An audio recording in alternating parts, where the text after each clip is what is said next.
qué innovaciones están disponibles en el mercado y que pueden favorecer a todos los jugadores. La idea de esta introducción, que insisto va a ser muy breve, es contarles que este es un proceso abierto, que cada uno de ustedes que quiera compartir innovaciones, saltos tecnológicos, lo que consideren que sea de interés del mercado, teniendo siempre el cuidado de que no es una presentación comercial de productos, sino que es algo de innovación tecnológica transversal, por supuesto, que en forma indirecta es del interés de la compañía que lo está presentando, pero que no sea una reunión de presentación de bienes o servicios del oferente X. Y con ese cuidado, hoy tenemos una primera instancia de presentación de tres empresas que nos van a presentar distintos aspectos. No quiero robar, contándole de tiempo, robar tiempo de introducción. Quiero aprovechar que en este espíritu y en esta oportunidad para compartir con ustedes un pedido para el que todavía no lo hizo. Está abierto el censo del INTI de empresas del sector. Ya han contestado algo así como 120. El universo de empresas del sector es por lo menos 3 veces eso. Así que les pedimos a los que todavía no lo hicieron que lo hagan y que si conocen a gente que no lo hizo y pueden ayudar. Cuanto más conozcamos el sector y las características de las empresas del sector, más fácil es impulsar políticas. Y nada, el censo lleva muy pocos minutos de contestar y nos va a dar herramientas a nosotros y al Estado y al INTI para tener políticas activas. La segunda es una comunicación parroquial también del Comité Solar. Ya iniciamos el trabajo con mercados energéticos en las dos consultorías que teníamos el gran de Euroclima para hacer campaña, para hacer los estudios y para hacer su posterior campaña. El primer estudio es precios desplazados por la generación distribuida renovable en función de región, banda horaria y estación climática, y la segunda son externalidades positivas y negativas de todas las fuentes en Argentina para permitir la comparación de peras con peras y melones con melones. La idea original, cuando esto partió, el FODIS todavía estaba vigente antes de que la ley bases del año pasado lo derogara. El FODIS se iba a fondear con el ahorro que produjera la generación distribuida renovable. Con eso fuera de la mesa, estos dos estudios siguen teniendo sentido en términos de convencer a las autoridades provinciales, municipales y nacionales de que la migración hacia renovables y la descarbonización genera una oportunidad ventajosa para la Argentina en términos de precio, generación de empleo, impacto en las economías regionales, y que no lo vean como un lujo europeo de algo que en el momento reinante de varias administraciones como Trump o Milei, con desconocimiento en términos de emisiones antropogénicas, no tiene sentido porque es más caro. En el caso de Argentina, al menos, todo lo contrario. Renovables baja precios y genera más empleo y baja emisiones y anticipa la remoción de barreras para arancelarias como intensidad energética y huella de carbono. Así que estos van a ser instrumentos que cuando estén listos en un par de meses van a ser, ya no Escader diciéndolo, sino que es una consultora reputada del establishment en el mercado eléctrico en Argentina, diciendo que hay una oportunidad y una senda de desarrollo para renovables distribuida a distintas escalas, eh, que, insisto, no solamente es mejor en términos cuales, sino que es más barata. Hecha esta breve introducción, los dejo con los expositores de hoy, empezando en primera instancia con Jay Solar, que es socio recientemente, proveedor mundial de paneles fotovoltaicos, y les cedo la palabra para que compartan el panorama del estado del arte que van a darnos hoy en esta intervención de ellos. Muchas gracias a todos por participar.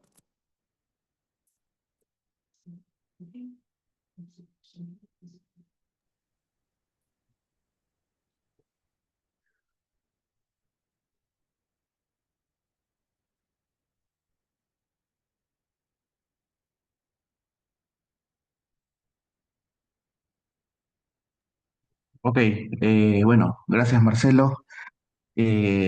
Primero quiero corroborar que se me esté copiando todo bien. Por favor, si me Bien, ayudan con eso. todo perfecto. Sí, Excelente.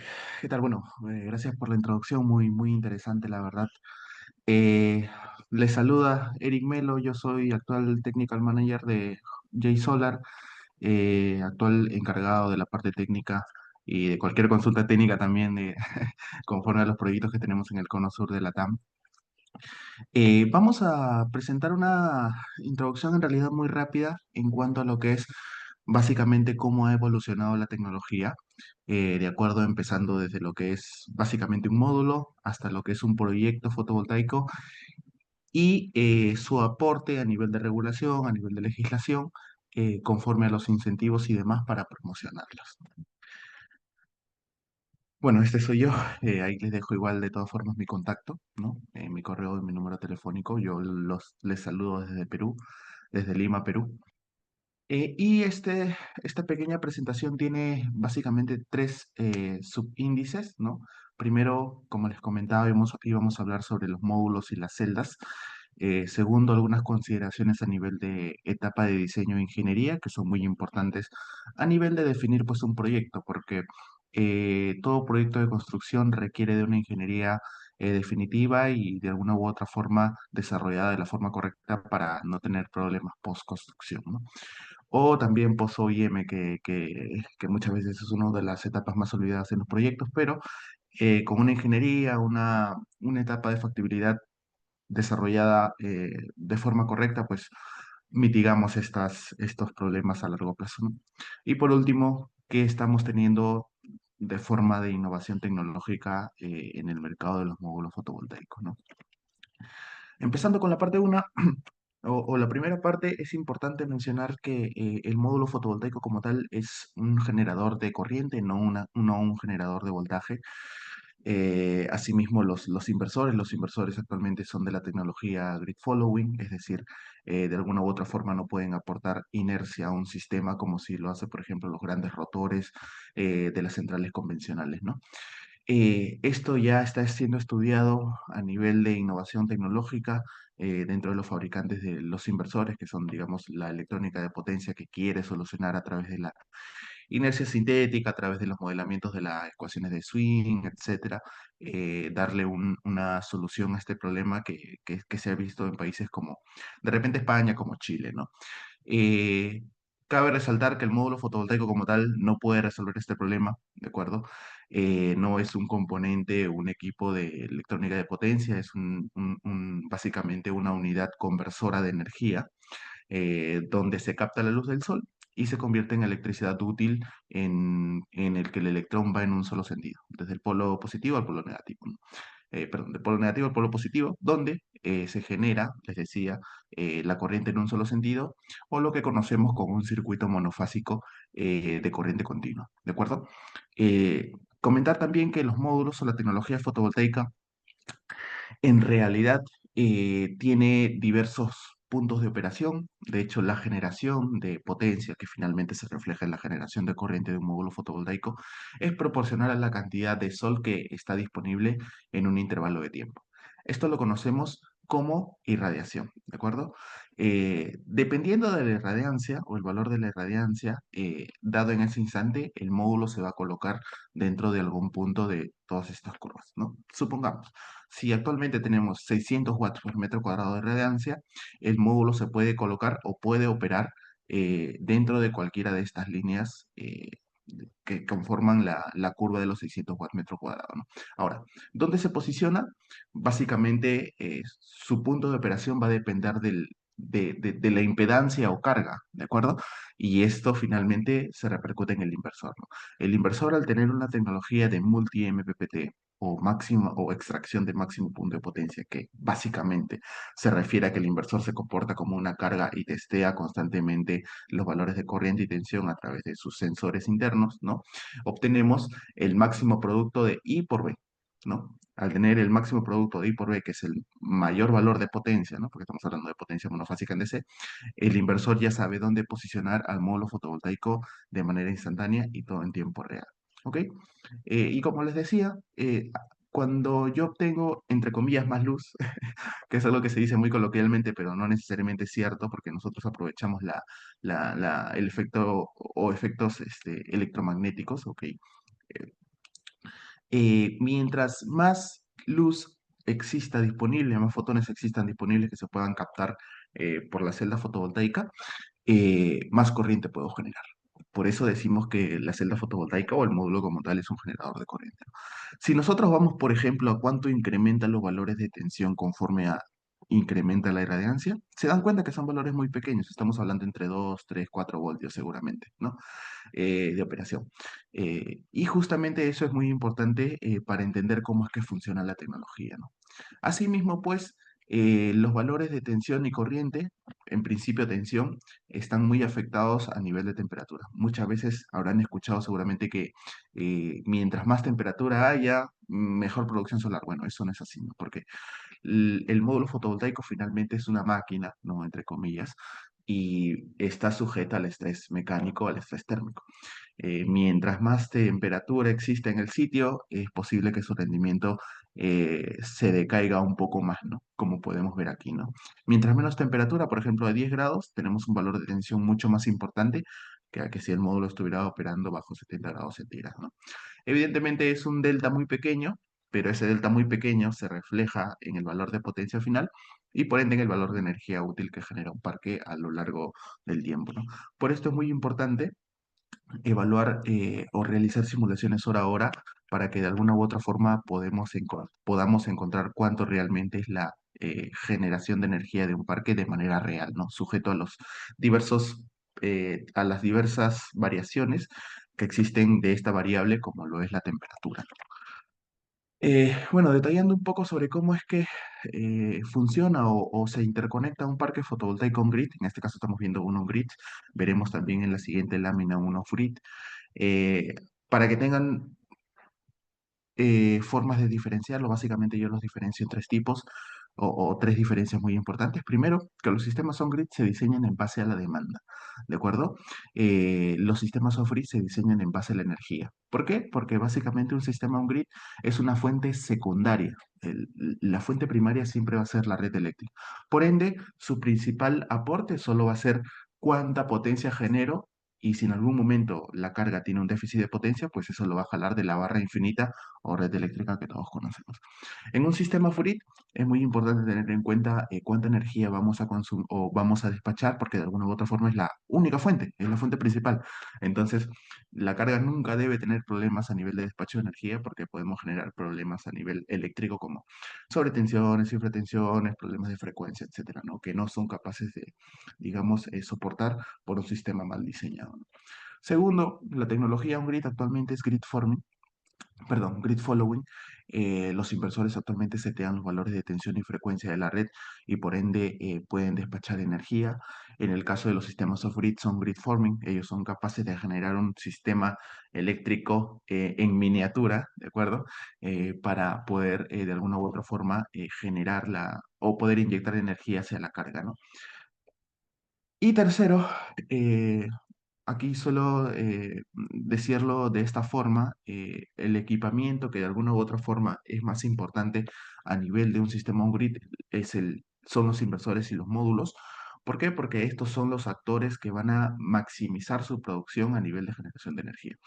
En un sistema off-grid lo más importante es la batería. ¿Por qué? Porque es el sistema más costoso, porque es el sistema más delicado a nivel de tecnología y porque es el sistema en el que se va o nace el diseño, ¿no? Finalmente es el sistema FRIT se repercute en cuánta energía tengo almacenado durante un intervalo de tiempo y esta energía la almacenamos en las baterías. ¿De acuerdo? Un sistema grid es esto, ¿no? Donde tenemos un arreglo de módulos fotovoltaicos conectados a un inversor, también con protecciones en el lado DC, pueden ser fusibles, pueden ser interruptores, y este inversor se interconecta a un circuito eléctrico existente, ¿no? A través de un breaker o interruptor que de alguna u otra forma es como si interconectáramos una nueva cometida. Un sistema grid es básicamente, o bueno, sencillamente lo mismo, ¿no? Solo que nuestros inversores, como les mencionaba, eran capaces de generar la tensión como tal, la tensión de referencia, y esto lo hacen a través de las baterías, ¿no? Entonces, un inversor en un sistema off-grid tiene que tener o debe tener la capacidad de tanto aceptar la tecnología fotovoltaica como aceptar la tecnología de baterías, ¿no? Y finalmente, pues, interconectarse a un tablero donde ya están las cargas, ¿no? A nivel de tecnologías, ya hablando de lo que es módulo fotovoltaico, esto es una línea de tiempo de cómo es que ha evolucionado la tecnología.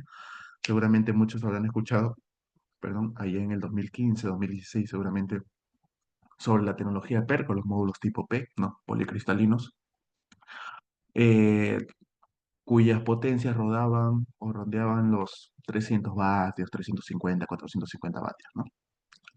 Actualmente la tecnología comercial responde a ser una tecnología N-type. Cuando digo tecnología comercial, me refiero a que es un módulo que se puede producir, que es un módulo de bajo costo, que es un módulo que se puede producir de manera masificada, ¿no? Donde encontramos básicamente dos tecnologías, las TOPCon y la HJT, que vamos a verla en la siguiente lámina, pero hoy le quiero dar el preámbulo a esto, y la tecnología back contact, ¿no? Que básicamente tiene los contactos en la parte trasera, como podemos ver aquí. Hay una tecnología adicional que es la tecnología que nosotros llevamos, que va a ser el cuarto actor o de la cuarta categoría, de la cuarta etapa, ¿no? O cuarta fase también, básicamente que es el tándem, ¿no? Que básicamente es una junta de perovskita con compuestos de silicio, ¿no? Que a largo plazo va a ser seguramente comercial, actualmente no lo es, actualmente está en pruebas en laboratorios, e incluso está demostrando eficiencias muy importantes para la captación de energía, ¿no?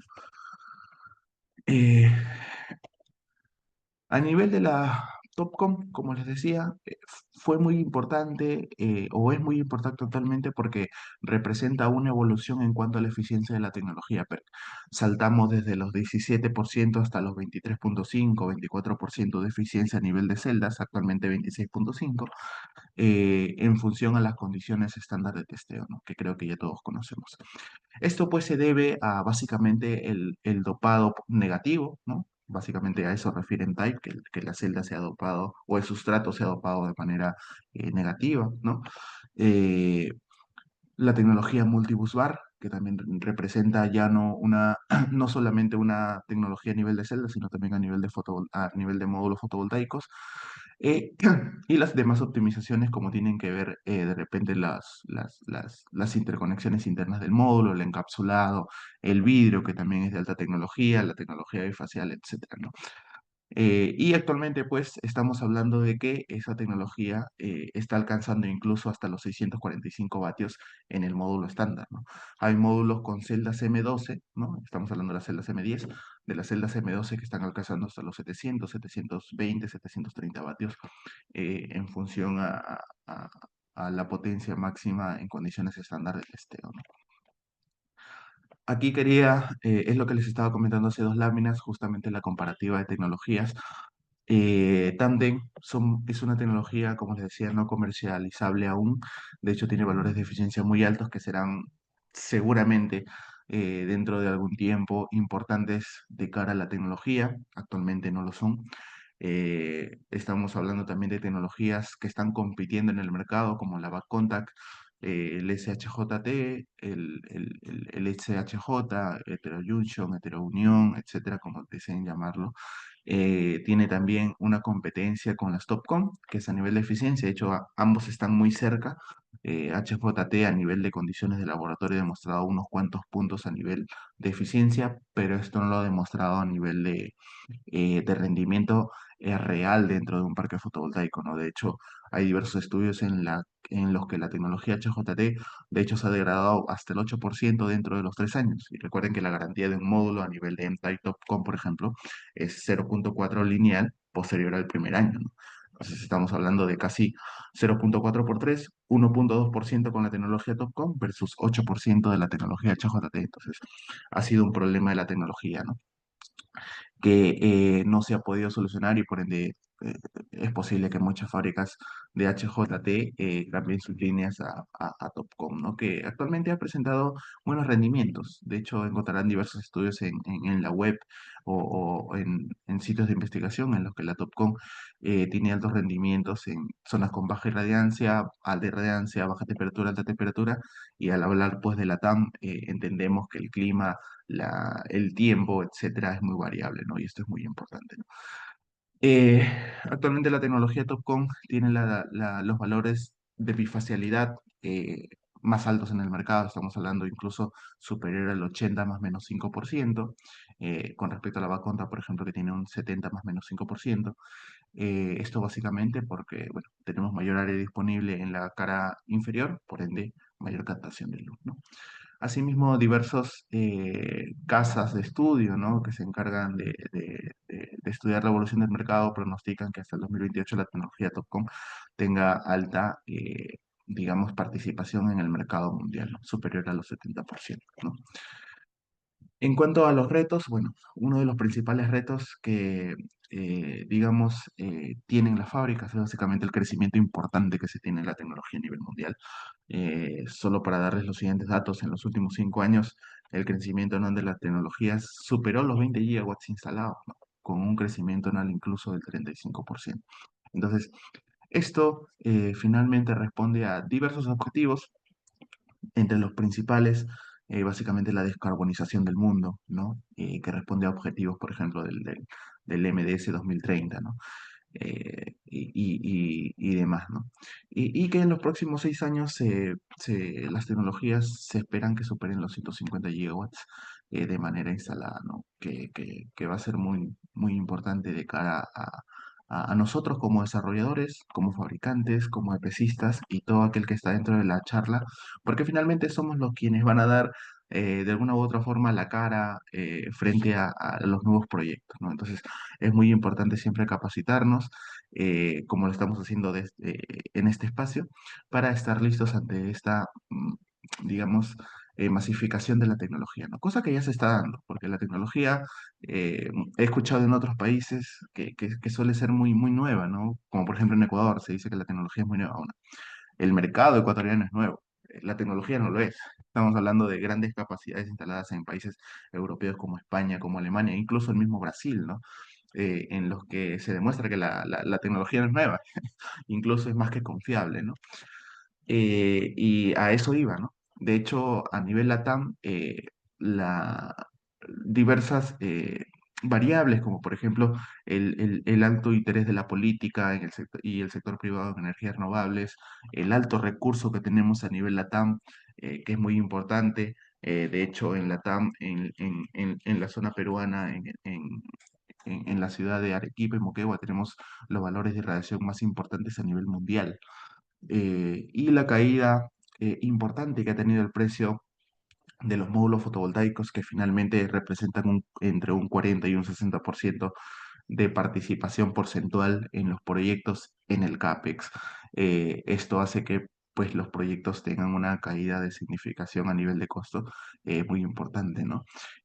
Solo hablando a capacidad instalada, Brasil está superando o está llegando ya actualmente a los 54 gigawatts instalados. Argentina está tocando un poquito menos a los 2 gigawatts instalados.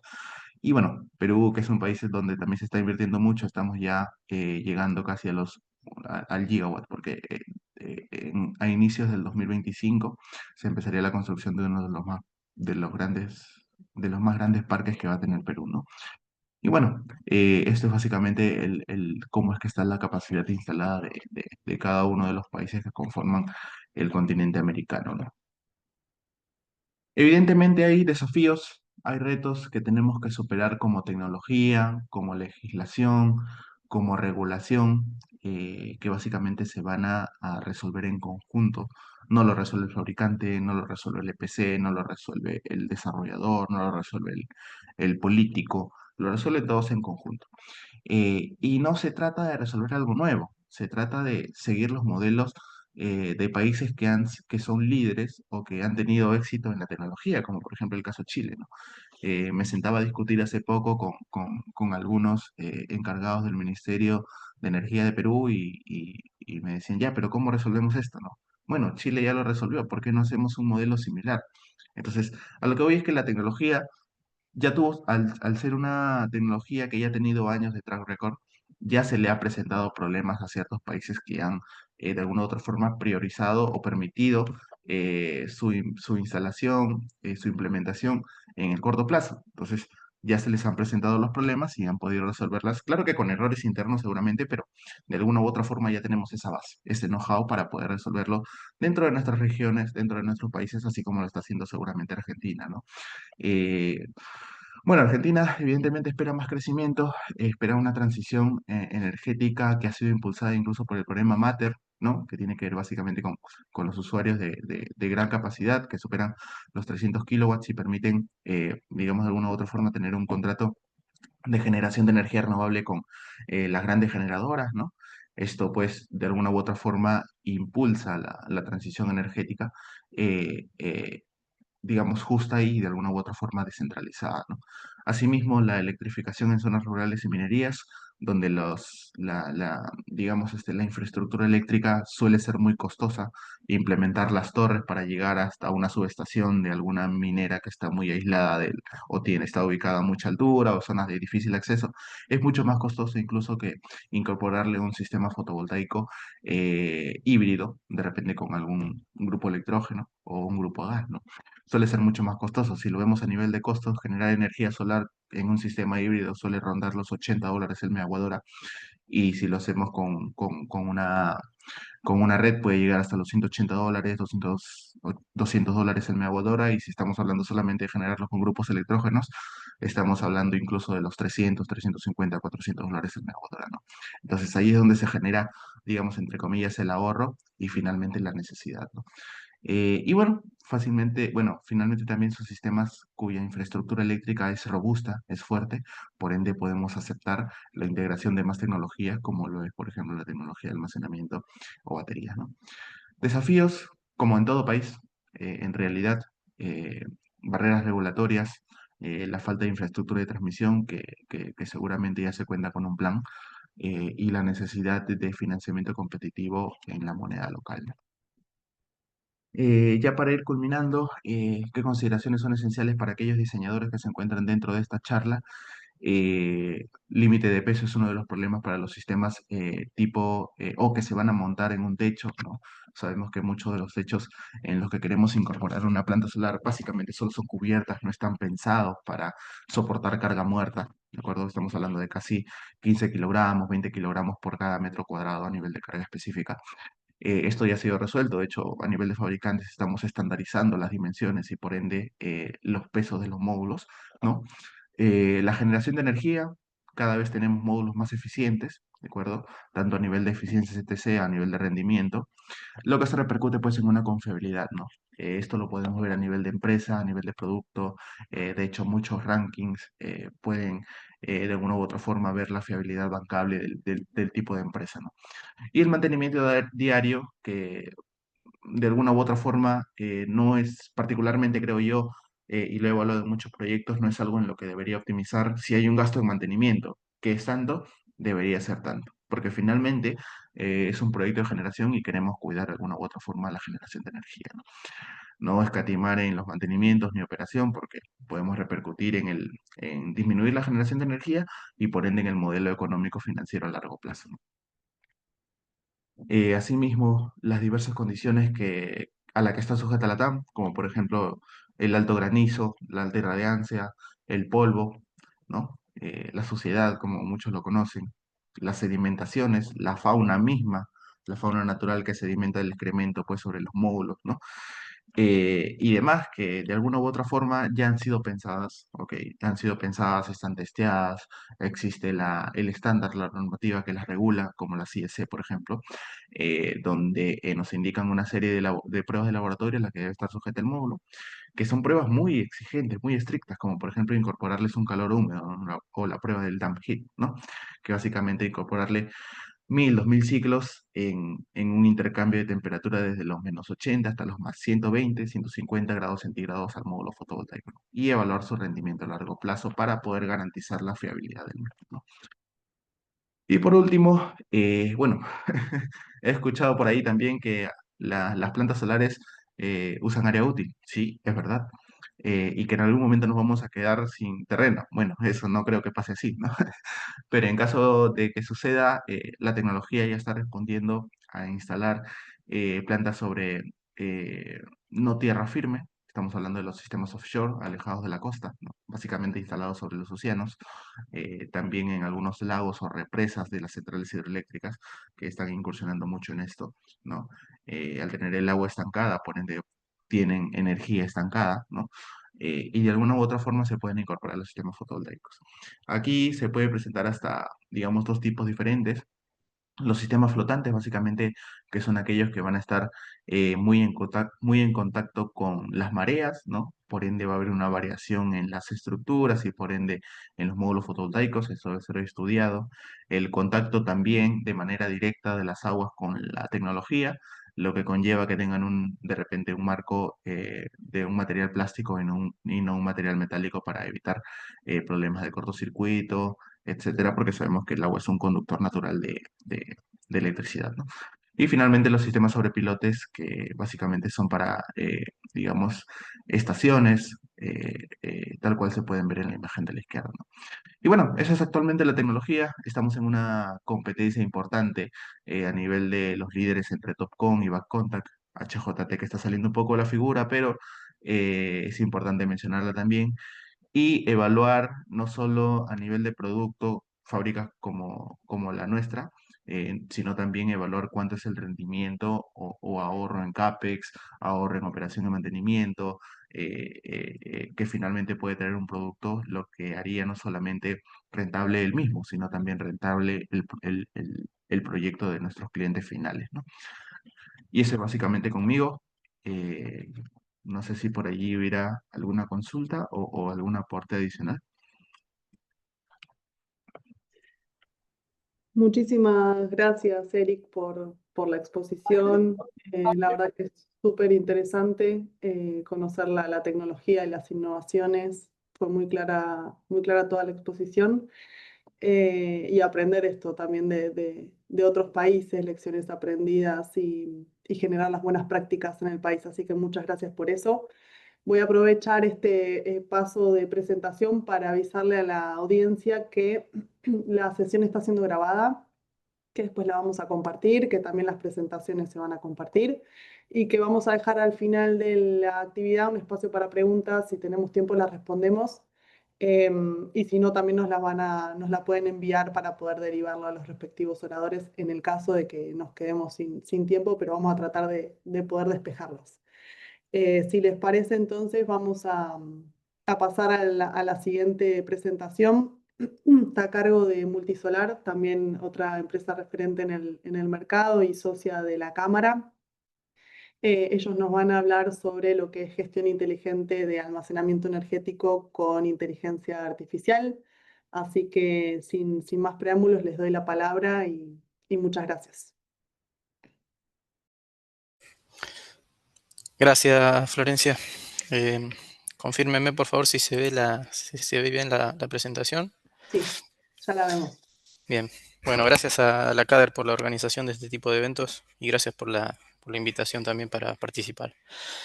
Para quienes no nos conocen, Multisolar es un distribuidor de productos fotovoltaicos. No voy a hacer una intro mucho más larga de nosotros. Yo soy parte del equipo de Multisolar y la propuesta de hoy es hablar un poco de la integración de lo que es la inteligencia artificial, particularmente con las soluciones de almacenamiento.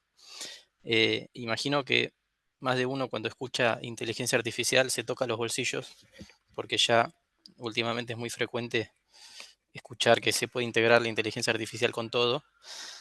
Así que un poco el desafío es tratar de separar la paja del trigo y hablar de realmente lo que al menos de acá a pocos años vemos que es factible que suceda en esta integración y no hablar de nada muy fantasioso. Así que primero les voy a pintar un poco un panorama global y un panorama local para entender cómo es que realmente se puede integrar el uso de este tipo de tecnologías tan nuevas y tan eh, eh, novedosas como el uso de inteligencia artificial en nuestro rubro, que es el de la energía. Voy a tratar de ser expeditivo, así le damos espacio a los demás expositores. Nadie estará ignorando de que en el mundo se está electrificando cada vez más la matriz energética y que cada año demandamos más energía, no solo porque cada vez somos más, sino porque cada habitante demanda más energía eléctrica. Esto tiene que ver con que estamos agregando consumos eléctricos que antes no existían, como puede ser, en el caso particularmente de la inteligencia artificial, lo que son data centers, que son usuarios eléctricos electrointensivos, eh, son usuarios de muy poca densidad que demandan mucha energía y que no pueden pasar desapercibida en la matriz, y lo que es la electromovilidad. Es decir, estamos pasando de un modelo de transporte a combustión a un modo de transporte de modo eléctrico. Quizás desde Argentina lo vemos un poco más de lejos, pero esto ya es una realidad en China principalmente y también en Europa y en Estados Unidos. Con lo cual, la matriz eléctrica tiene que agrandarse año tras año porque cada vez demandamos más electricidad. Además de los nuevos consumos, hay consumos que tradicionalmente eran solucionados a través de la combustión y que hoy están pasando a lo que es la energía eléctrica. Tanto la calefacción como la refrigeración, hoy se está encontrando que resulta más eficiente y hasta más económico hacerlo de manera eléctrica que hacerlo a través del gas. Por ejemplo, para la calefacción ya cualquier construcción nueva se está haciendo con bombas de calor o con aires acondicionados y no con estufas. Y con el transporte lo mismo. Se está cambiando la matriz de transporte desde una matriz de combustión a una matriz eléctrica, con lo cual cada vez va a ser mayor la demanda eléctrica y eso va a merecer que aumentemos la potencia instalada, pero también que sepamos gestionar inteligentemente la electricidad para cada usuario. La energía solar hoy se posiciona como la fuente de energía más barata para producir energía, es decir, por cada unidad de energía, si yo agarro todas las tecnologías que existen, la energía solar es la forma más económica de generar energía. Y al ser una tecnología tan barata y tan modular, es que hoy las matrices se están cambiando y ya no se trata de una matriz donde hay pocos generadores y muchos usuarios, sino que el usuario participa de la matriz energética como un generador. Eso hoy lo tenemos normado por la Ley de Generación Distribuida en Argentina, pero en todo el mundo existen marcos regulatorios que permiten que los usuarios sean generadores, con lo cual existe una bidireccionalidad entre el operador de la red y el usuario, donde en un futuro va a ser el operador el que le pida al usuario energía. Es decir, no va a ser solo los grandes generadores los que puedan despachar energía, sino que son los usuarios los que son parte de esta matriz como generadores.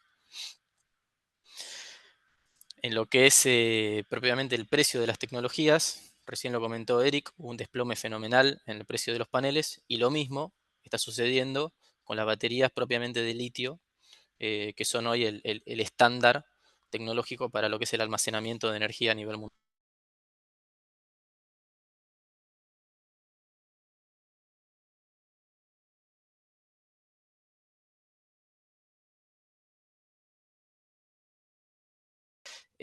Proyectos de gran escala de almacenamiento.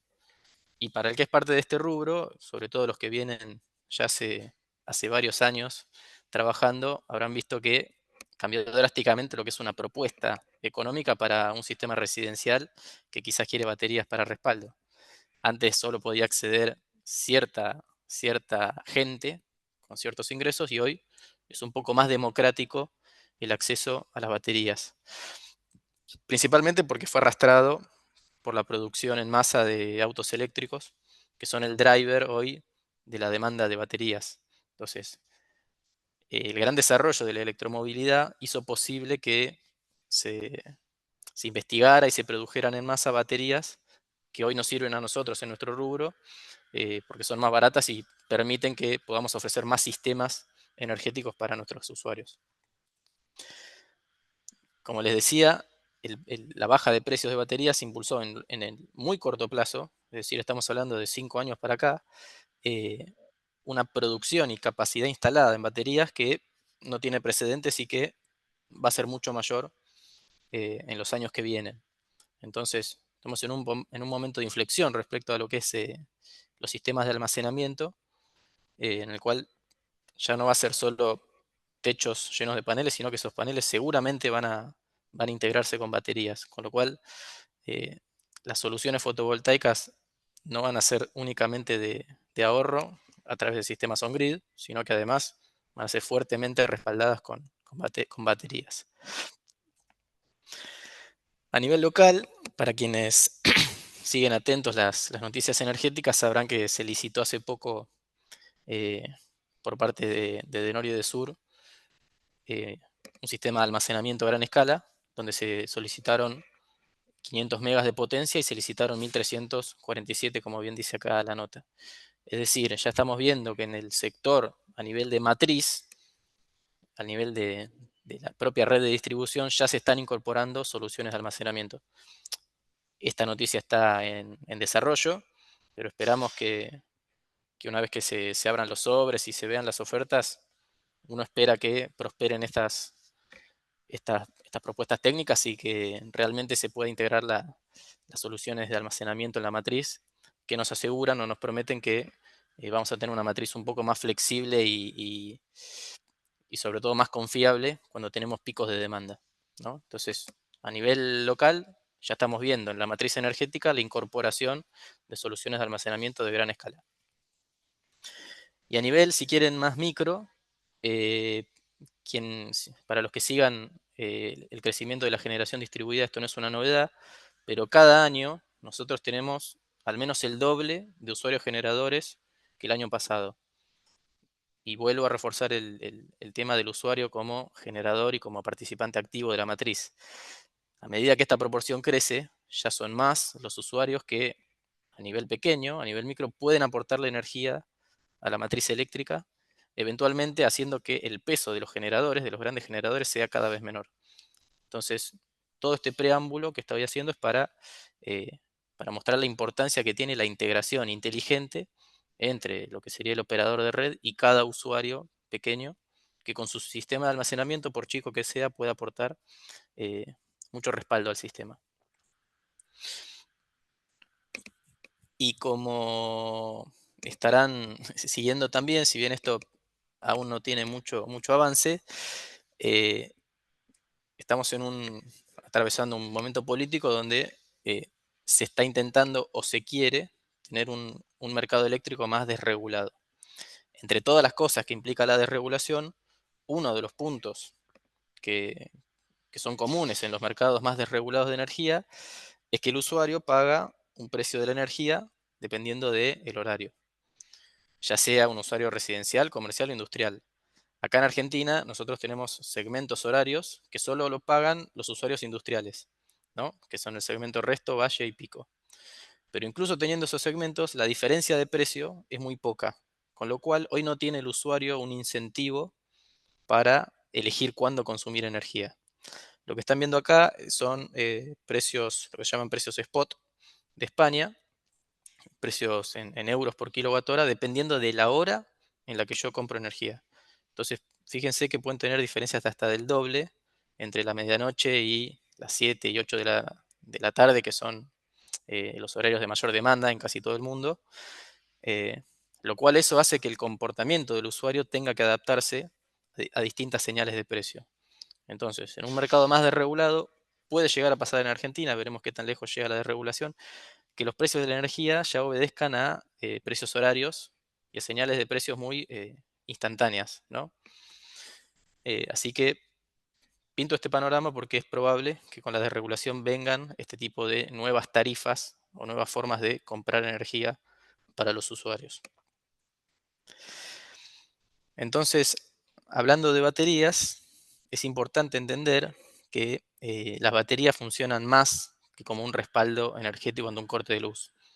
Nosotros en Argentina, por el nivel de calidad de servicio que tenemos, estamos acostumbrados a pensar en las baterías como un servicio de respaldo, pero la realidad es que la batería puede funcionar a nivel de matriz como una solución mucho más interesante.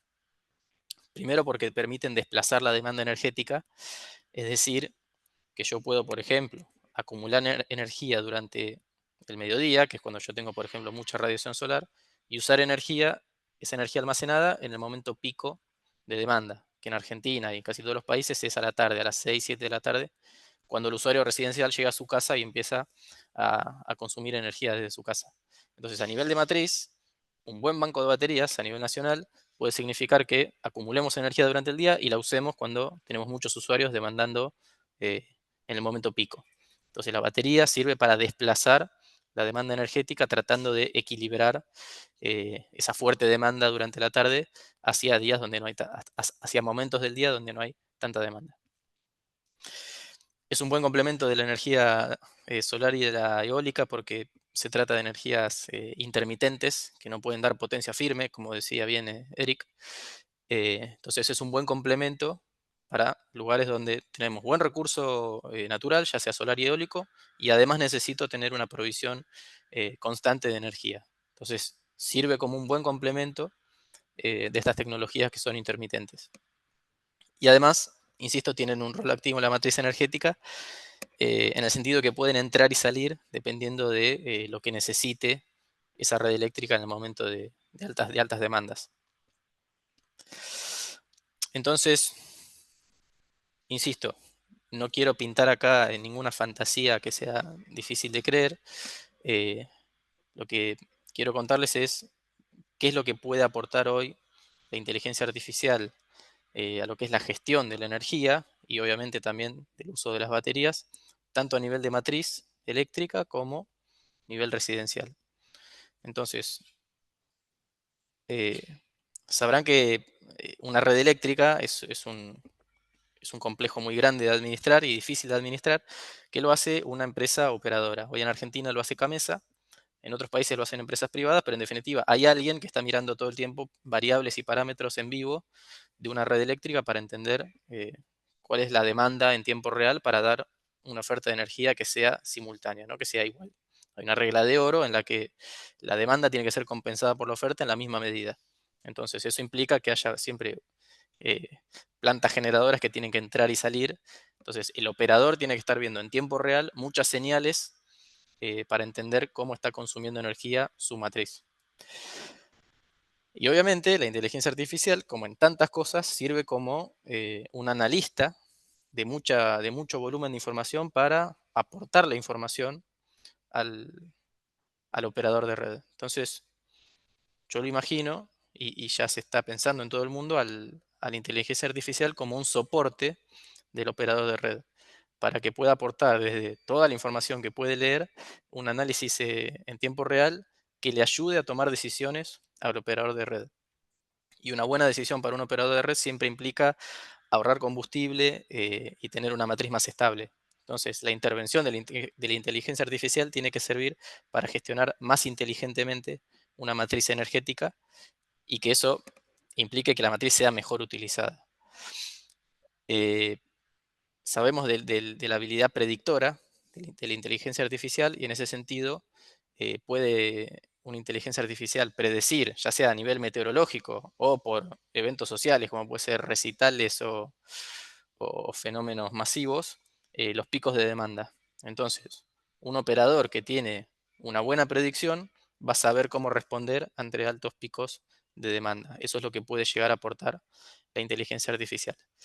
Y obviamente, hablando de energía solar, como tiene la capacidad, la inteligencia de pronosticar a través de datos meteorológicos cuál va a ser la producción solar o eólica de una matriz, puede integrar muy bien esa predicción con la energía, con las tecnologías de almacenamiento para poder dar respuesta ante un futuro cercano.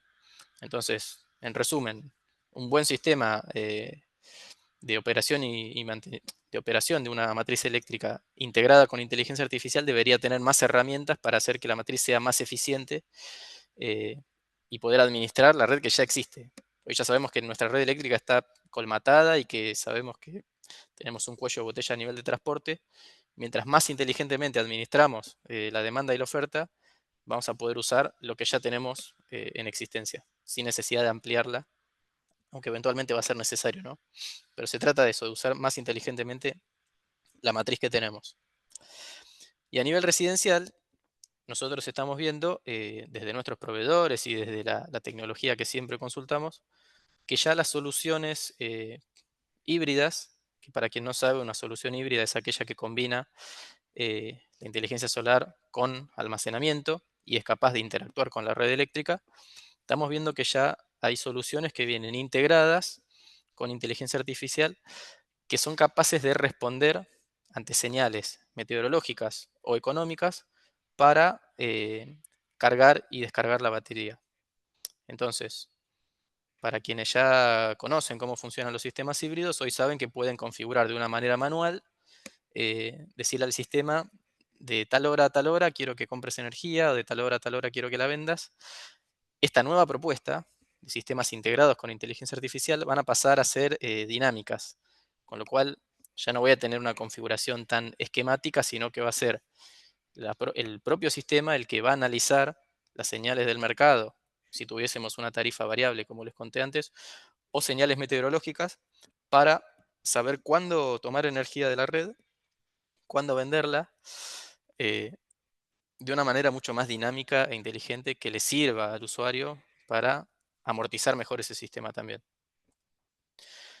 Como les decía, la compra y la venta de energía en un mercado donde hay precios horarios va a ser muy frecuente. Entonces, esos usuarios que tengan sistemas que sepan responder en tiempo real van a saber aprovechar y comprar energía cuando sea barata y venderla cuando sea más cara.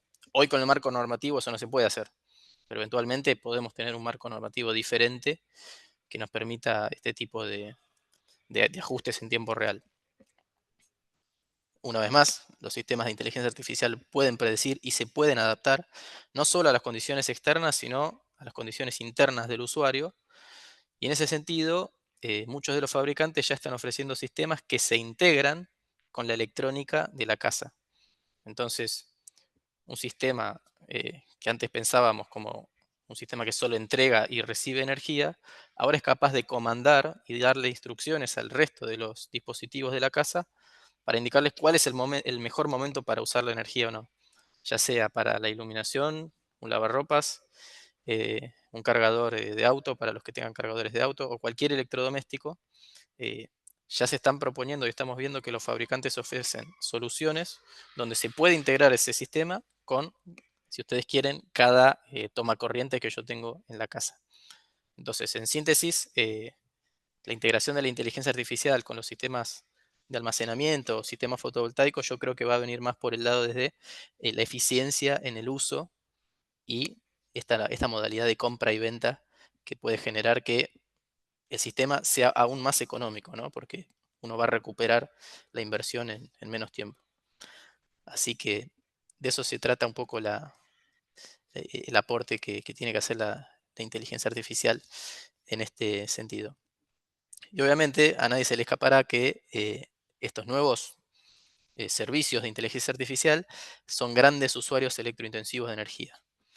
Y en ese sentido, es tan rápido el crecimiento que están teniendo estos data centers que se ha encontrado que la solución que mejor calza con los tiempos que necesitan estos data centers de implementación es la solar con las baterías, porque son tecnologías que se están produciendo hoy en masa y que son de rápida implementación.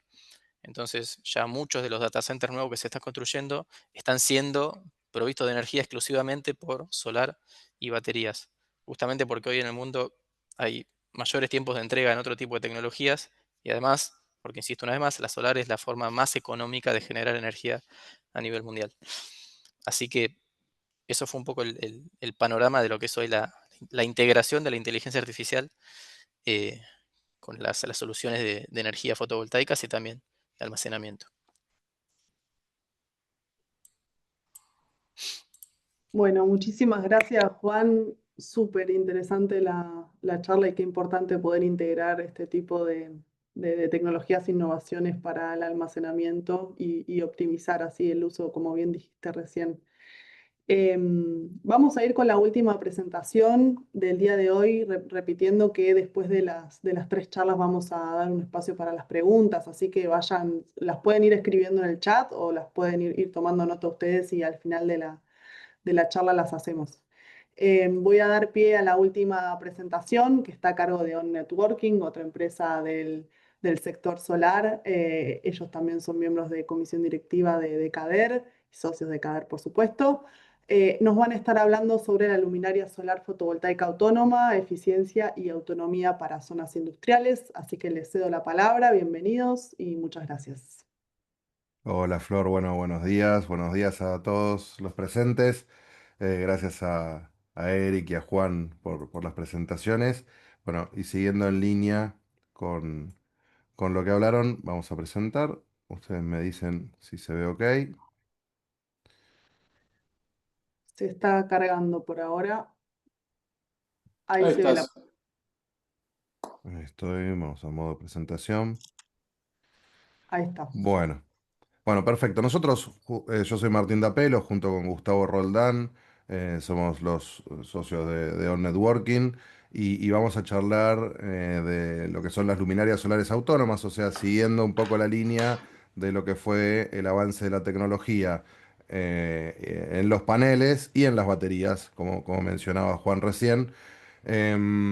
Básicamente para los que no conocen, o digamos, creo que ya todos los que estamos acá estamos al tanto, digamos, de este tipo de productos, pero básicamente una luminaria solar lo que tiene es un panel solar incorporado, después tiene los chips de LED, digamos, igual que una luminaria de calle de red, y tiene la particularidad que tiene una batería de litio y una placa controladora, que lo que va haciendo básicamente es un pequeño sistema off-grid, ¿no? O sea, es un panel solar con un regulador de carga, con la batería, que le permite, digamos, almacenar energía para tener tantas horas de autonomía, ¿no? Ahora vamos a ver cómo fue evolucionando en el tiempo, vamos a poner ahí, las luminarias solares.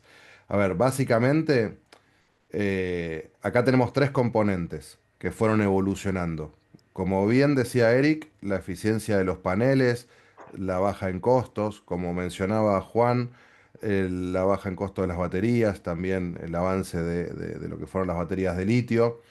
Pero acá también tenemos el componente del avance del chip de LED, ¿no? O sea, hoy una luminaria solar, digamos, es viable a un tamaño, digamos, lógico y un peso, digamos, una característica del equipo utilizable gracias al chip de LED, digamos, al bajo consumo que tiene el chip de LED para generar iluminación.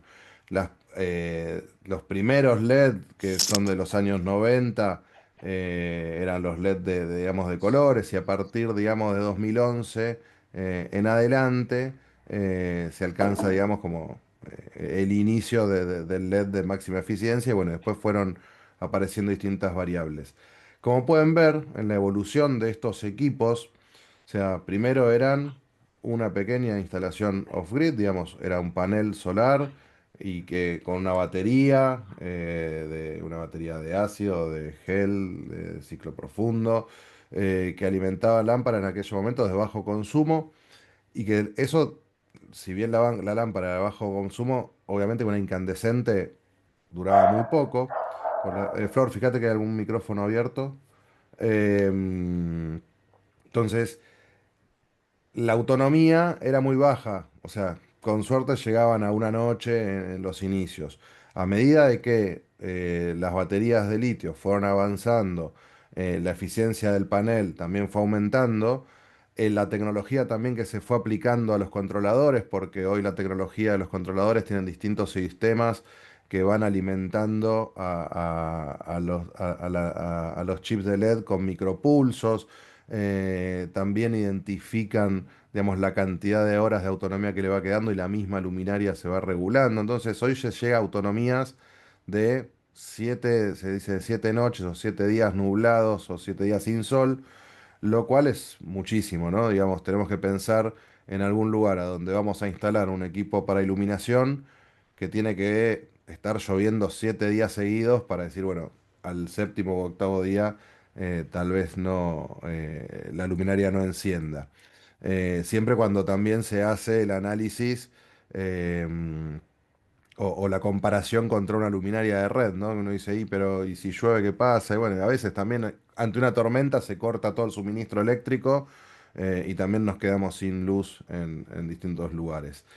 Como ven, digamos, fueron avanzando la tecnología, los modelos, ya hay tecnología con un panel autolimpiante ante polvo, nieve, y está la metodología de los equipos que se llaman All-in-One, que son los que tienen el panel incorporado, o los que son All-in-Two, con ya el panel separado que permite jugar libremente con el tema de orientación. Siempre recordar que como toda instalación solar, cuando estamos en el hemisferio sur, el panel solar tiene que apuntar hacia el norte, ¿no? Estar libre de sombras, eso exactamente lo mismo. La que es all-in-one tiene alguna restricción porque, digamos, tenemos que orientar el equipo a que el panel quede hacia el norte, que eso en los equipos que tenemos los paneles por separado se puede, digamos, ubicar hacia donde nosotros querramos. En función de las ventajas, Martín, sí. disculpa, con respecto al slide anterior, quería hacer ahí un comentario. Esta evolución de la que habla Martín también supone otro nivel de concepción y de desarrollo de I+D en función de lo que es un sistema de iluminación solar. Las luminarias de la tecnología actual conforman un sistema de iluminación solar. A veces cuando nos remitimos a tecnologías anteriores, vemos que lo que se hacía era tomar una luminaria, agregar una batería y agregar un panel. Entonces, con las tres fichas técnicas diferentes, se suponía que eso tenía que tener un funcionamiento. Bueno, hoy ya está dimensionado para cumplir con los parámetros y los requisitos que Martín les comentaba, ¿no? Esto de las 7 noches y demás, pero no es lo mismo, digamos, toda esta evolución ya supone otro tipo de desarrollo también. Tal cual. Perfecto, Gus. En lo que son las ventajas de lo que es la luminaria solar autónoma, es llegada a los sitios aislados de la red eléctrica, es costo efectiva respecto a una instalación de red. Pensemos que acá nos estamos ahorrando toda la obra de infraestructura del cableado. Sin cableado no hay contaminación visual, es muy fácil y rápida la instalación. Son una instalación fácilmente modulable, a diferencia de una obra de iluminación de red, que uno dice, bueno, si voy a iluminar 20 kilómetros de una ruta, la obra la tengo que hacer completa los 20 kilómetros. O sea, con la iluminación solar puedo ir poniendo la cantidad de luminarias que querramos. No hay riesgo de choque eléctrico, que para cualquier lugar de esparcimiento público, plazas, paseos, es un riesgo importante. Tienen un mínimo mantenimiento. Una vez que está instalada, digamos, el costo energético es nulo porque no consume electricidad de la red, alta durabilidad y tecnología y bueno, y reducción de gases de efecto invernadero porque no estamos utilizando energía. Pueden ver que la instalación de ciertos equipos, algunos los que son más grandes, sí ya se instalan con hidrogrúa, pero digamos, hay ciertos equipos que son muy fáciles de colocar. Y si bien son fáciles de colocar, digamos, es una tecnología que te permite trabajar también de la misma forma que con lo que son las luminarias tradicionales de LED, em, con las simulaciones de Dialux y hacer, digamos, todos los estudios técnicos, digamos, para desarrollar un proyecto.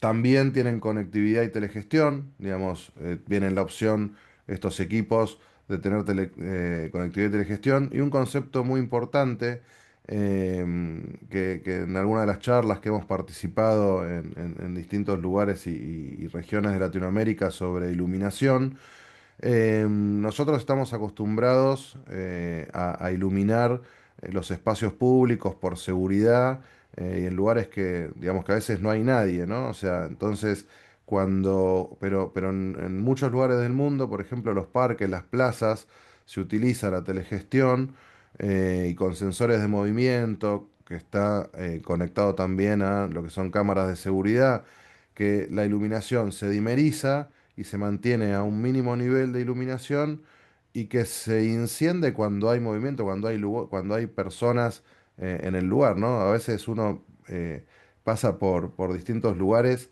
y ve el consumo de energía que estamos generando para iluminar algún lugar donde no hay nadie, ¿no? Donde no tiene uso. Así que digamos también, la conectividad, la telegestión y como mencionaba Juan, también es un área a donde en cualquier momento va a entrar la inteligencia artificial a trabajar todos estos conceptos, ¿no? O sea, es iluminemos y gastemos energía, ya sea de red o solar, digamos, energía que tenemos en las baterías, en el momento que lo requerimos, ¿no? O sea, que es que, en el que lo tenemos que utilizar, no para iluminar algo, la nada misma.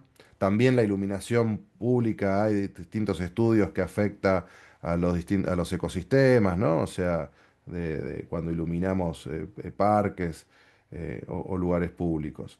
En lo que es utilización de la iluminación solar autónoma, nosotros encontramos distintas aplicaciones y nichos, ¿no? En lo que son aplicaciones, zonas sin electrificar y sin alumbrado público, zonas electrificadas con tecnología obsoleta, caminos rurales sin electrificación y sin iluminación, rutas nacionales y provinciales. Y en lo que son los nichos, minería, logística, el agro y también industrias. Ahora, a ver, les vamos a mostrar algunos ejemplos que fuimos viendo nosotros mismos en la región y en el mundo, de cómo en otros países, digamos, es algo que se está trabajando desde hace tiempo y que ya está incorporado, y que nosotros después vamos a contar al final un poquito qué es lo que analizamos de qué es lo que está faltando en Argentina para que esta tecnología, digamos, se incorpore completamente como una tecnología más, ¿no? Esto es en Paraguay, es la autopista New Iguazú, que es una autopista que cuando uno va camino a lo que es la sede de la Conmebol, bueno, están todas estas luminarias solares, fíjense, iluminando autopistas, ¿no? Eh, Esto es en México. También tuve la oportunidad de estar en la Convención Latinoamericana de Energías Renovables en 2023 y cuando de repente el auto que me llevaba agarra esta autopista, eran kilómetros y kilómetros de luminarias solares.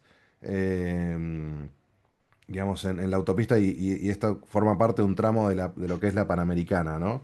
Que como ustedes saben es la ruta, digamos, que recorre toda América.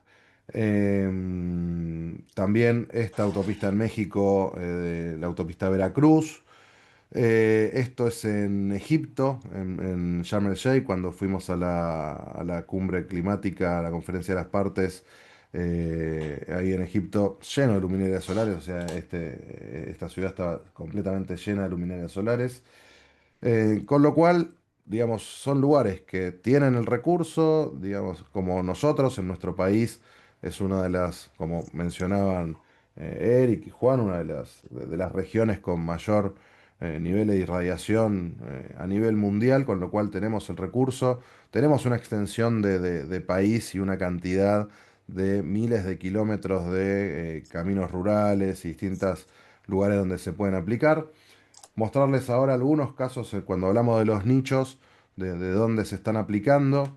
Martín, Sí, Gus. disculpa, con respecto a lo que mostrabas antes de estas tecnologías aplicadas en otros países a ese nivel, digamos, ¿no? A nivel de autopistas y caminos importantes de alto tránsito. Ahí me gustaría tomar un comentario que hizo Eric, que a mí que me gusta mucho robar comentarios de otros, un hobby que tengo que me encanta. Y él cuando decía la tecnología no es nueva, pero el mercado sí lo es. A veces pasa eso, ¿no? Y ahora un poco es contarle lo que vemos nosotros de hacia dónde vamos acá en Argentina. Pero, pero esto de alguna forma es una aplicación que viene siguiendo el camino de lo que es solar fotovoltaico y el desarrollo, como contaban antes, de lo que son la tecnología, digamos, de celda, más la batería. Ya son tecnologías que en otro lado no se cuestionan.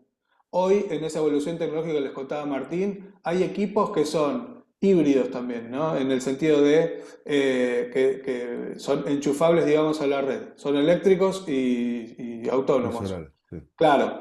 Ahora, después lo que vamos a ver es, dadas las condiciones, ¿tiene sentido O sea, si consideramos que una de las condiciones importantes es que no haya red para ahorrarnos el tendido, ¿tiene sentido después enchufarlo? Bueno, se verá con el tiempo. Pero digo, ya no se cuestionan estas tecnologías y tenemos que pensar en que ya es algo sólido como para futuro. Tal cual. Bueno, y en Argentina, hablando de los nichos, o sea, hay un nicho muy interesante en función de el desarrollo que está teniendo la minería en Argentina.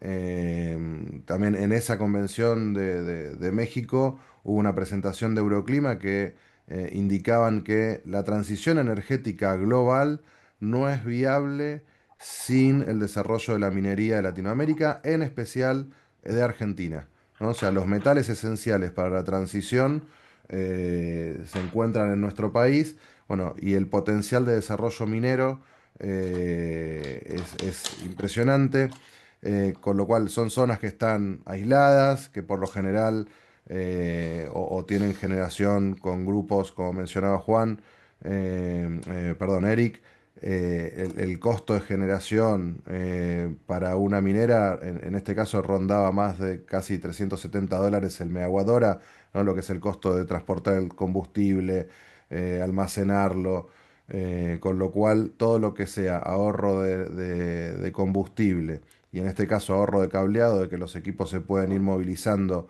digamos, de un lado a otro, según cómo se va desarrollando las etapas de la exploración minera, bueno, es un nicho súper interesante digamos, si los equipos que son estos de alto rendimiento, digamos, hay un desempeño óptimo en estos lugares tan aislados. Después también el uso en centros logísticos, el uso en sitios un poco aislados, alejados de la red eléctrica, esto es en Jujuy, en Maimará, es un puente que une Maimará con Bellavista. A nivel, digamos, también de comunidades rurales, esto es Aldea Peleg en Chubut. ¿Eh? También, y pensemos, o sea, estamos hablando, en el caso de la minera, también es provincia de Chubut, eh, Santa Cruz, perdón. Acá estamos hablando en Chubut, o sea, lugares que tienen menor irradiación que la provincia de Buenos Aires o el centro o el norte del país, y que los equipos tienen, digamos, un rendimiento óptimo. Como yo siempre digo, tenemos paneles solares en la base Marambio, ¿no? O sea, la energía solar está en cada centímetro cuadrado del planeta. El uso en rutas, accesos, esto es en Aldea San Antonio, en provincia de Entre Ríos. Y a nivel industrial, esto es acá en Buenos Aires, en la nueva planta que está construyendo la empresa Bocati en Florencio Varela. A ver, mostrándole todos los usos, vamos a llevar el debate a lo que son las normas, los antecedentes, y qué es lo que creemos que está faltando en Argentina para que esto se desarrolle y tenga mayor permeabilidad. A ver, desde la norma IRAM no incluye a las luminarias solares, ¿no? Porque, digamos, es una tecnología reciente. Pero como decía Gustavo, no es tan reciente, ¿no? O sea, esto vemos en el mundo que se está usando ya desde hace más de 10 años, ¿no? Entonces no es algo que apareció este año y que decimos, bueno, no, la normativa no se adecuó porque es algo súper novedoso.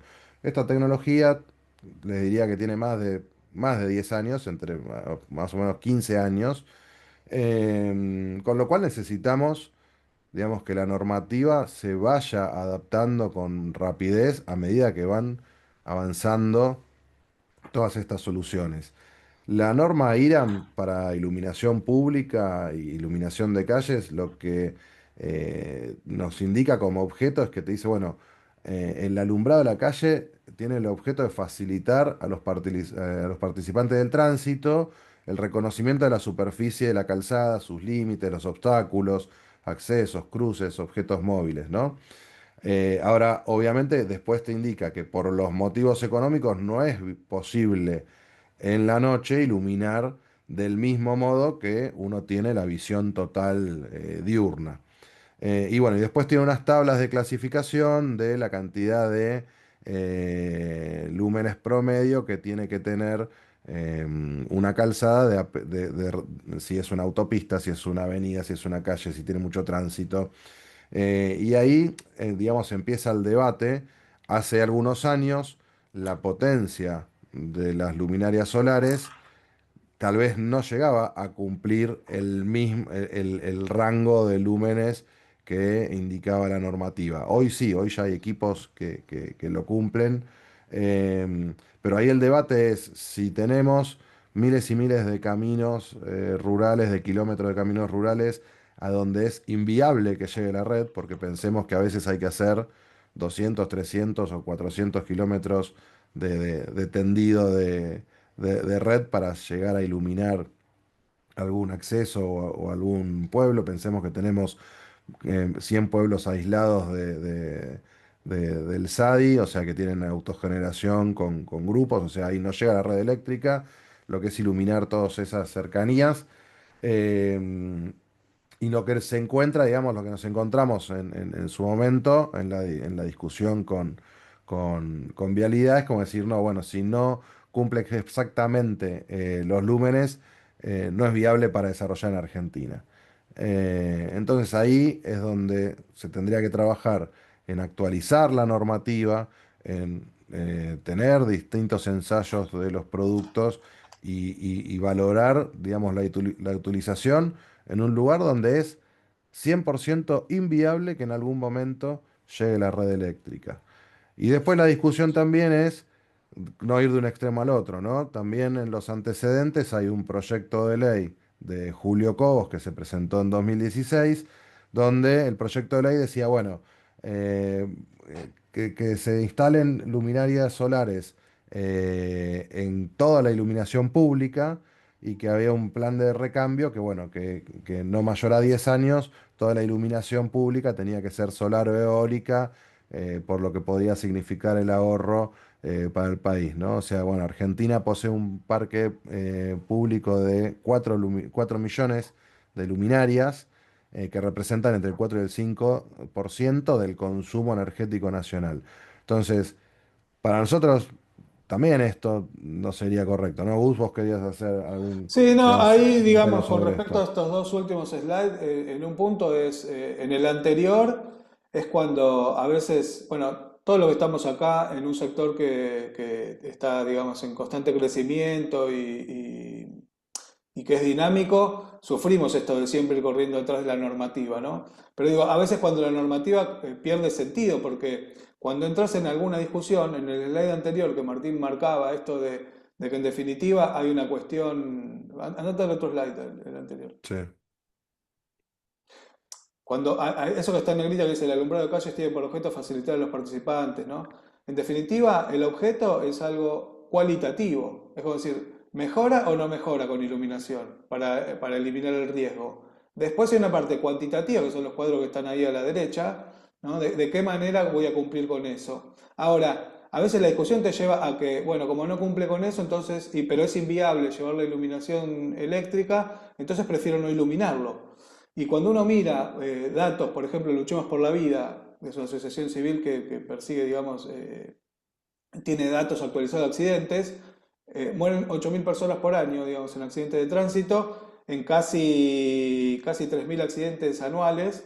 De día y de noche están básicamente, están muy parecidos, 1.543 de día, 1.474 de noche. Ahora, de los 1.474 de accidentes que se producen en la noche, con iluminación 287, sin iluminación 1.187.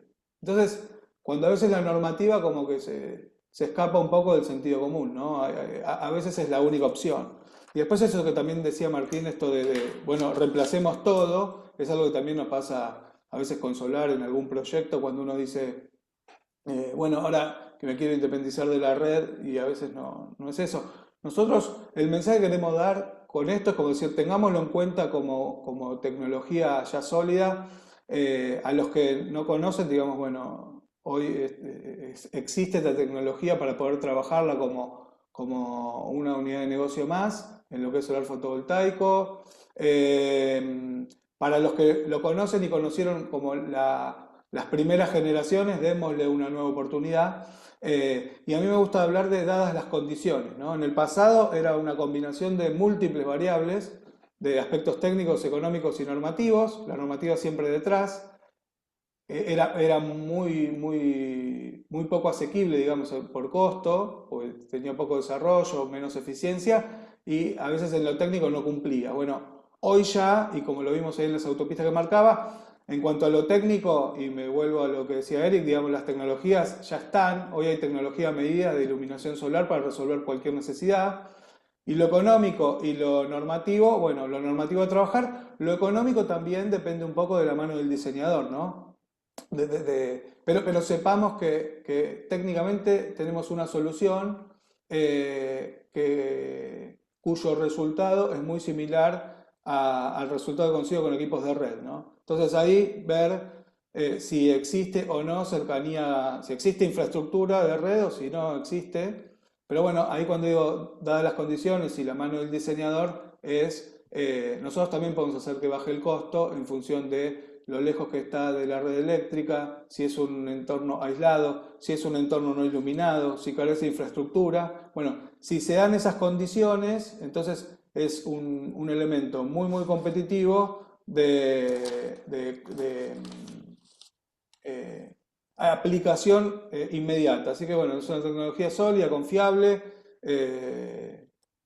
para analizar, digamos. No lo veo como reemplazo de lo existente, porque el ahorro lo tenemos en la infraestructura, pero sí lo veo como una alternativa muy fuerte para ciertos sectores. Hoy, que todos queremos, digamos, de alguna forma vincularnos con el sector minero, es una oportunidad también ahí.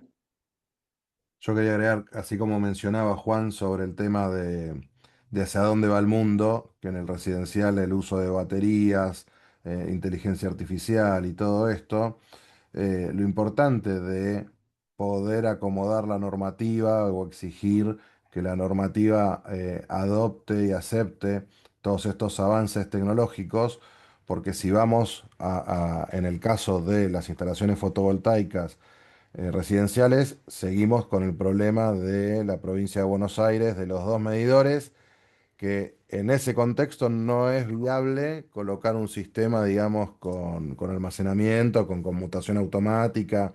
Entonces nosotros vemos que el mundo va en una dirección y nuestra normativa tiene un montón de obstáculos, tanto en el caso de generación distribuida como en este caso de iluminación solar. Entonces, bueno, es importante difundir esto, difundir que la tecnología existe, que la tecnología está utilizada, probada en el mundo, que el mundo va para ese lado y que son todas ventajas. La utilización, digamos, de todo lo que estamos hablando hoy, son todas ventajas, ¿eh? Así que bueno, de nuestra parte, muchas gracias y quedamos a disposición para cualquier duda, consulta que tengan.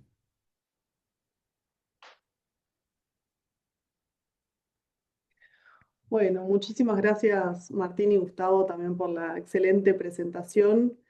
Si les parece, no sé si hay alguien, por lo menos en el chat no hubo preguntas concretas. No sé si hay alguien. Ah, bueno, ahí aparece una pregunta. Walter Lucero pregunta, a nivel general, el costo actual de inversión por megawatt con y sin almacenamiento y su proyección en los próximos años. Si alguno de los expositores quiere responderle. Yo lo podría responder si desean. Sí. Hola Walter, ¿cómo estás? Bueno, la primera pregunta es costo actual de inversión por megawatt y con o sin almacenamiento y su precio. Bueno, esto en realidad es muy variable, ¿no? A nivel LATAM, si hablamos, los costos por cada kilowatt pico, solo con planta solar suelen oscilar entre, que es cierto, dependiendo mucho del país, mano de obra, costo de mano de obra, etcétera, suelen oscilar entre los 400, 600, $800 el kilowatt pico instalado, ¿no? He visto proyectos que han llegado hasta los $1000 el kilowatt pico, básicamente porque son proyectos muy alejados, donde se tiene que hacer una ingeniería vial, transportes, etcétera, pero más o menos ese es el rango. Actualmente los parques a nivel utility están llegando hasta 600, 670, $700 el kilowatt pico, ¿no? Con almacenamiento sí va a depender mucho de la autonomía de las baterías, tal cual lo comentaba el compañero que expuso el tema de los BESS. Va a depender mucho de la autonomía. Si hablamos de un proyecto, por ejemplo, solar y unas baterías para peak shaving o loft shifting, básicamente puede incrementar ese ratio hasta los $1.200, $1.500 por cada kilowatt. Ahora, el precio de venta, si hablamos de modelos de negocio tipo PPA, por ejemplo, el contrato en 10, 15 años de una planta solar para inyectar energía y reemplazar a la red, grupos electrógenos, etcétera, solo planta solar puede oscilar dependiendo mucho también de la tasa de descuento de la empresa, de las ganancias de la empresa, del tipo de empresa, etcétera, entre los, qué decirte, 40 hasta $80 el megawatt hora, ¿no? Más o menos. Y con una tendencia, evidentemente, a reducirse porque la tecnología está reduciendo su precio y sabemos que para obtener esta tarifa de PPA es básicamente saber cuánto me cuesta la planta y los gastos asociados por mantenimiento entre cuánta capacidad de generación de energía tengo.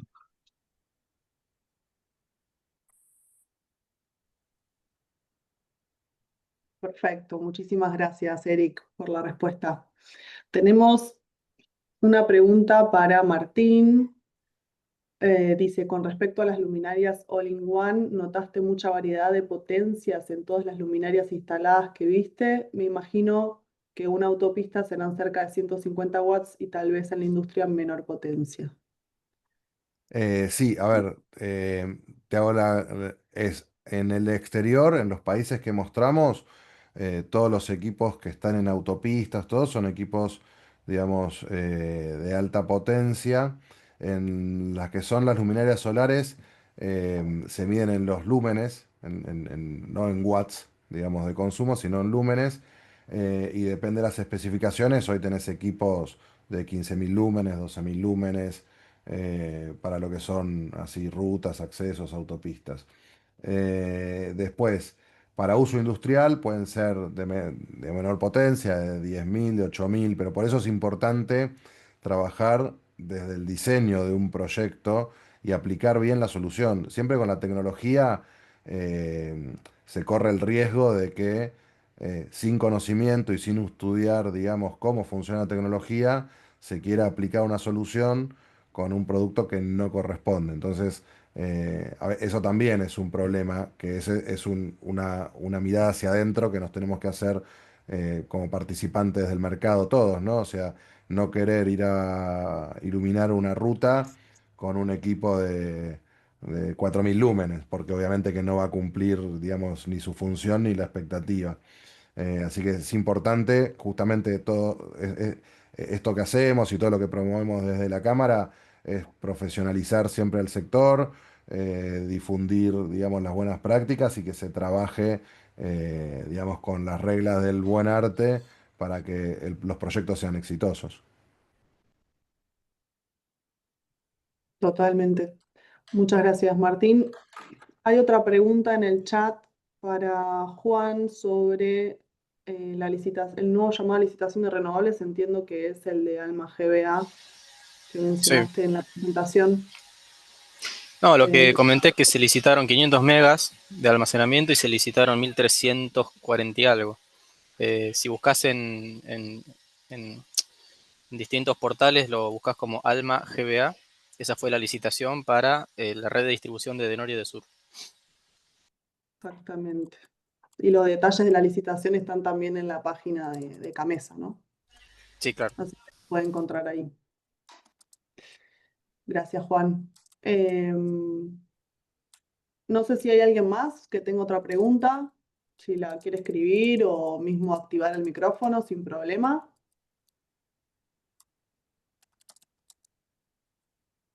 Bueno, si no hay más preguntas, terminaríamos la actividad.